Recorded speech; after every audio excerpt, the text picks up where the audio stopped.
Ce 16 juillet, Anne Sinclair a 76 ans.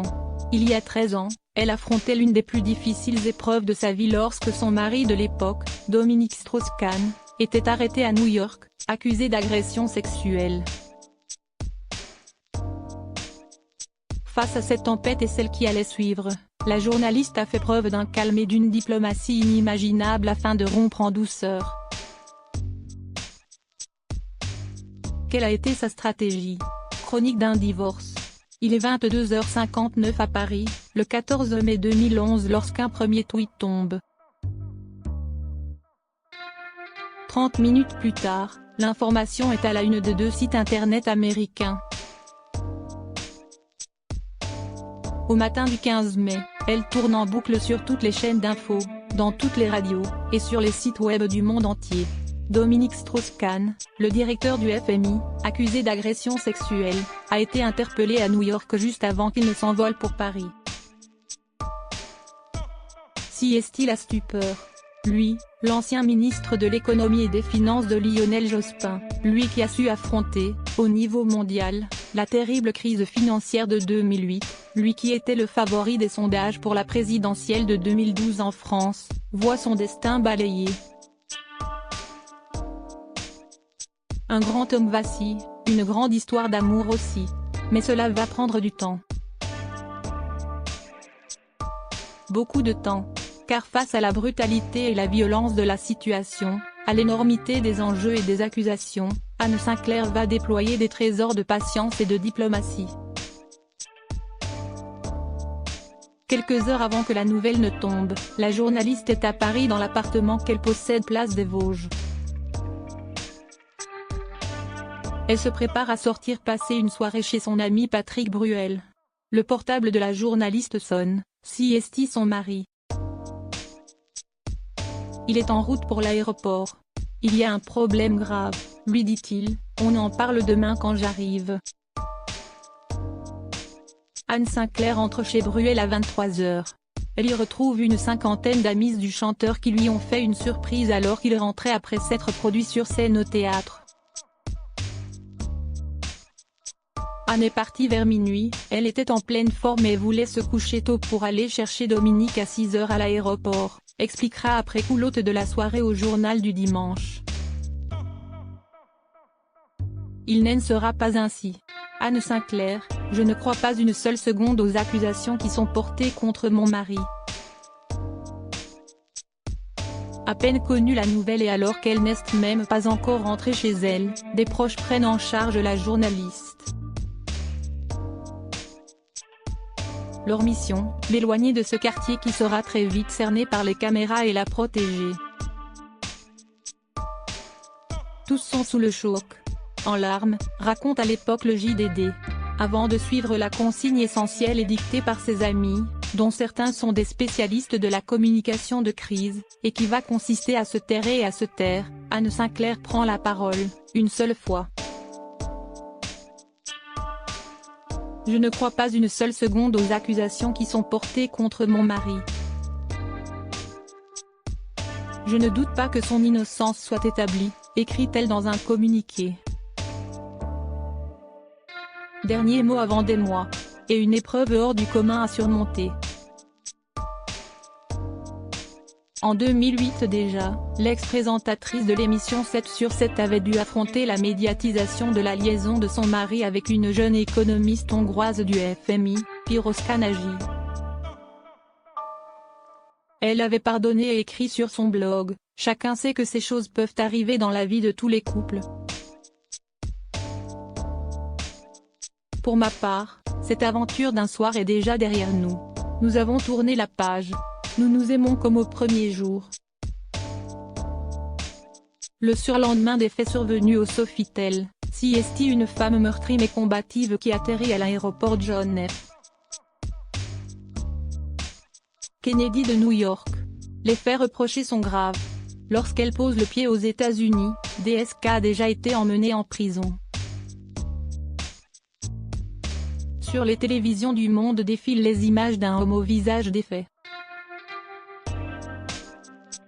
Pour que la libération de l'ancien ministre soit acceptée par la justice américaine, Anne Sinclair doit se plier à ses exigences, payer cash $1 million de caution, hypothéquer au plus vite sa maison de Washington afin de garantir un dépôt de $5 millions, trouver un logement qu'elle devra faire équiper, à ses frais, d'un système de vidéosurveillance et embaucher une escouade de gardiens armés.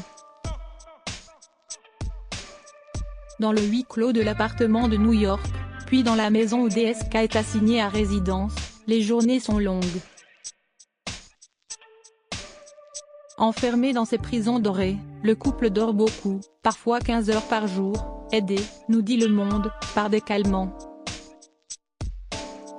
Lui, stimule son cerveau en résolvant des problèmes mathématiques ou en jouant aux échecs. Elle envoie des mails à ses amis, comme cette missive, si est une prison, mais si est moins grave parce qu'on est tous les deux. Ensemble, ils font du sport, entraînés par un coach ou regardent des polars américains dans la salle de cinéma. Des amis passent. Anne donne le change, dit l'un d'eux, cité par Le Monde, mais elle ne sait plus quoi penser ni espérer. Elle est comme dans le tambour d'une machine à laver. N'oublions pas tous ceux qui nous ont craché à la gueule, écrit Anne Sinclair à son mari pendant ce temps. En France des paroles se libèrent. Tristan Bannon, longtemps cloîtré dans son silence, choisit d'attaquer DSK pour tentative de viol. Quelques semaines plus tard, Marie-Victorine M., 38 ans, sort de l'ombre et affirme qu'elle a été pendant près d'une année la maîtresse de Dominique Strauss-Kahn. À peu près au même moment, la mère de Tristan Bannon, Anne Mansouret, qui fut aussi l'amante de l'ancien directeur du FMI, décrit avoir eu avec lui une relation sexuelle consentie mais brutale. Afin de fuir ce torrent d'informations qui se déverse sur le compte de son époux, Anne Sinclair change d'ailleurs et s'accorde quelques jours dans le Massachusetts et une semaine au Canada. Mais elle continue de suivre tout ce qui se passe. Égard à ceux qui vont trop loin dans leurs propos. Dans un entretien accordé au magazine Point de Vue, l'écrivaine Laura Adler, se présentant comme l'une de ses meilleures amies, dresse un portrait psychologique du couple. La réponse d'Anne est cinglante. « J'ai demandé à mes amis de s'exprimer le moins possible. Tu nous connais si peu, Dominique et moi. S'il te plaît, ne parle plus en notre nom. » Pour l'heure, Anne Sinclair fait front, comme lorsqu'elle écrit ce texto à son mari. N'oublions pas tous ceux qui nous ont craché à la gueule. Mais jusqu'à quand ? Fin août, après d'innombrables rebondissements judiciaires, DSK récupère son passeport et peut quitter les États-Unis. Mais en France, une nouvelle épreuve attend le couple. 2 mois avant l'affaire du Sofitel, le parquet a ouvert une procédure, soupçonnant des faits de proxénétisme qui se seraient déroulés à Lille. En 2011, des enquêteurs découvrent un réseau de prostitution lors de fêtes organisées dans des hôtels de luxe. En octobre, l'affaire éclate dans la presse. Le nom de Dominique Strauss-Kahn apparaît. Une prostituée affirme l'avoir rencontré lors d'une partie fine à Paris, dans un duplex proche des grands magasins.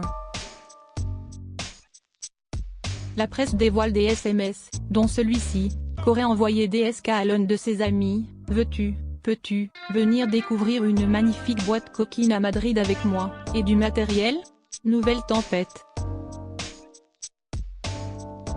L'homme demande à être entendu le plus rapidement possible par les juges, espérant qu'il soit mis un terme aux insinuations et extrapolations hasardeuses et encore une fois malveillantes. Mais le mal est là, encore. Et les premières rumeurs de séparation surgissent. Le couple y répond, toujours unis. Anne Sinclair et Dominique Strauss-Kahn nous ont donné les instructions les plus fermes de saisir la justice de ces débordements et les faire cesser ou condamner, déclarent dans un communiqué leurs avocats, accusant certains médias de fantasmer en particulier sur les prétendues intentions ou les états d'âme allégués d'Anne Sinclair ou de Dominique Strauss-Kahn sous couvert d'hypothétiques déclarations de tiers courageusement dissimulées derrière un anonymat revendiqué. Anne Sinclair est désignée femme de l'année 2011 quelques semaines plus tard, début décembre 2011, symbole de courage et de ténacité face aux déboires judiciaires de son mari. Anne Sinclair est désignée femme de l'année 2011 dans un sondage CSA pour le magazine féminin en ligne Terra Femina. Une femme, qui va reprendre la parole, et son destin en main. Alors que d'un point de vue professionnel, elle lance la version française du Huffington Post, elle accorde une interview au magazine Elle. Je ne suis ni une sainte, ni une victime, je suis une femme libre, clame-t-elle. Et lorsque nos consoeurs lui demandent si on peut être à la fois féministe et dans un soutien inconditionnel à son mari, elle rétorque, le soutien inconditionnel, ça n'existe pas. On soutient si on a décidé de soutenir. Personne ne sait ce qui se passe dans l'intimité des couples et je dénie à quiconque le droit de juger du mien. Je me sens libre de mes jugements, de mes actions, je décide de ma vie en toute indépendance. Le 26 mars 2012, à l'issue d'une audition de 8 heures, Dominique Strauss-Kahn est mis en examen pour proxénétisme aggravé en bande organisée dans l'affaire du Carlton. Quelques jours auparavant, Anne Sinclair publiait 21 rue de la Boétie, un livre hommage à son grand-père. Aucune allusion aux diverses affaires dans cette page. Interrogé par Le Parisien au moment du lancement, son auteur se contente de répéter que les limites du voyeurisme et de l'inquisition ont été franchies. Mais si en apparence, le soutien reste indéfectible, en réalité, le couple vit ses derniers moments.